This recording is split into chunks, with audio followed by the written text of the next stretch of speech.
The king of the golden river part 1। बहुत बहुत पहले एक देश के पहाड़ी भाग में एक उपजाऊ घाटी थी। पहाड़ की चोटियों से कई झरने बहते थे, लेकिन घाटी में नहीं, वे सभी पहाड़ की दूसरी ओर गिरते थे। उनमें से एक झरना बहुत ऊंचा था और शाम के सूरज की किरणों में वह सोने की तरह चमकता था। लोग उसे सुनहरी नदी अर्थात गोल्डन रिवर कहते थे।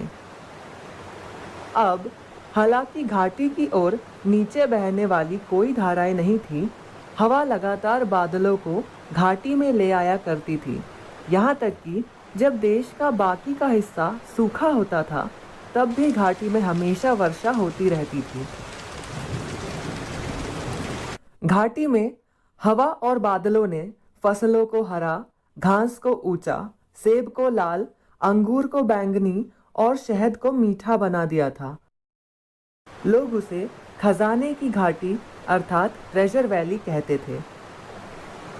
खजाने की घाटी 3 भाइयों की थी। उनके नाम थे श्वार्ट्ज, हांस और ग्लक। दोनों बड़े भाई श्वार्ट्ज और हांस बड़े, बदसूरत और दुष्ट थे। वे अच्छे किसान थे, लेकिन वे हर उस चीज को मार डालते थे जो उनके लिए लाभदायक नहीं होती थी। यहाँ तक कि छोटे छोटे जीव जैसे कि छोटे काले पक्षी, जंगली चूहे और झिंगुर, वे अपने नौकरों के साथ अच्छा व्यवहार नहीं करते थे और उन्हें बहुत कम वेतन देते थे। वे तब तक प्रतीक्षा करते थे जब तक बाजार में मक्का के भाव महंगे नहीं हो जाते और फिर वे उसे दुगने मूल्य में बेचा करते थे। वे बहुत धनी थे, लेकिन फिर भी वो किसी भी गरीब को एक पैसा तक नहीं देते थे। लोग उन्हें काले भाई अर्थात ब्लैक ब्रदर्स कहते थे। तीनों भाइयों में सबसे छोटा ग्लक केवल 12 वर्ष का था। वह स्वभाव में अपने भाइयों से बिल्कुल विपरीत था।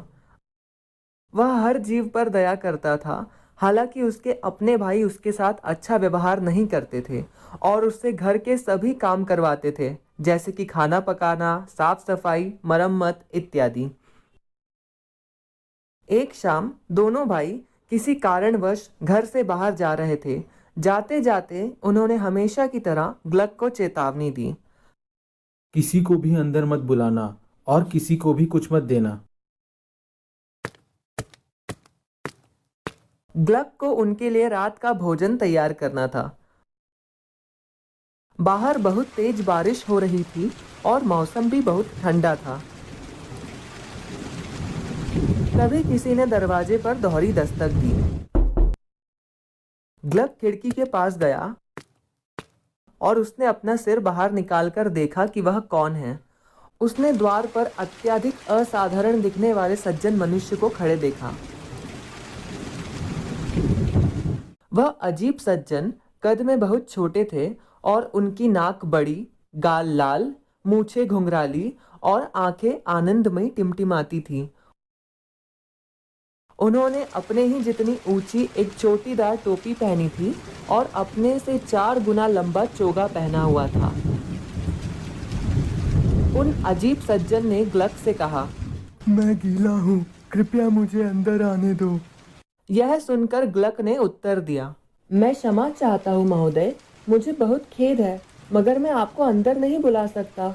अगर मैंने ऐसा कुछ किया तो मेरे भाई मुझे पीट पीट कर मार डालेंगे।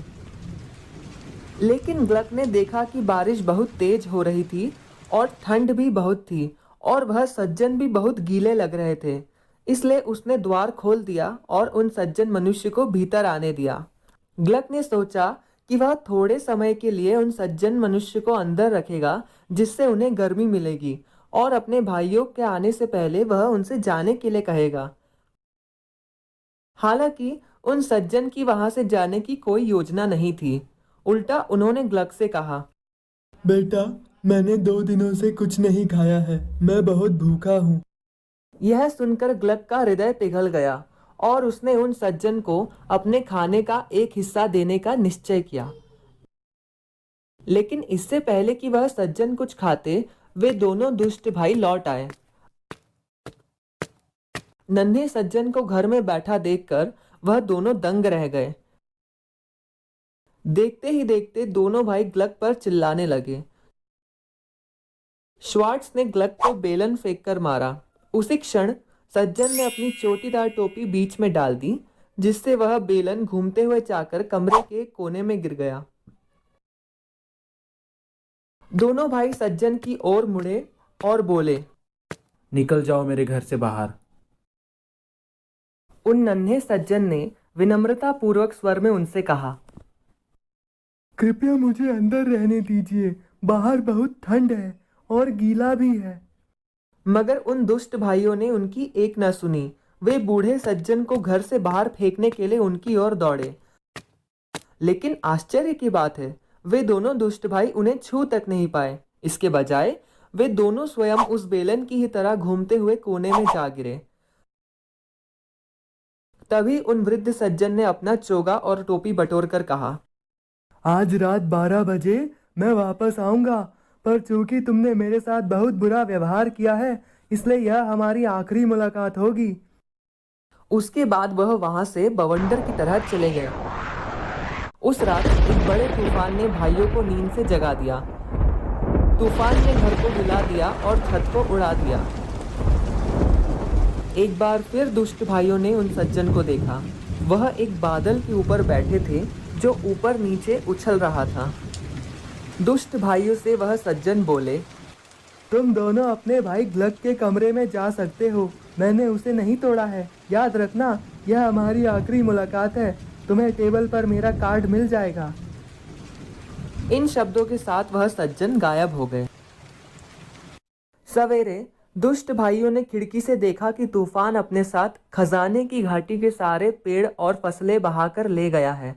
हर जगह उन्हें केवल लाल रेत और कोरी मिट्टी ही दिखाई दे रही थी। घाटी एक बर्बादी की तस्वीर बन चुकी थी। उसके बाद भाई रसोई में चले गए। रसोई की मेज पर एक छोटा सा सफेद कार्ड था, जिस पर लिखा था, दक्षिण पश्चिमी हवा श्रीमान।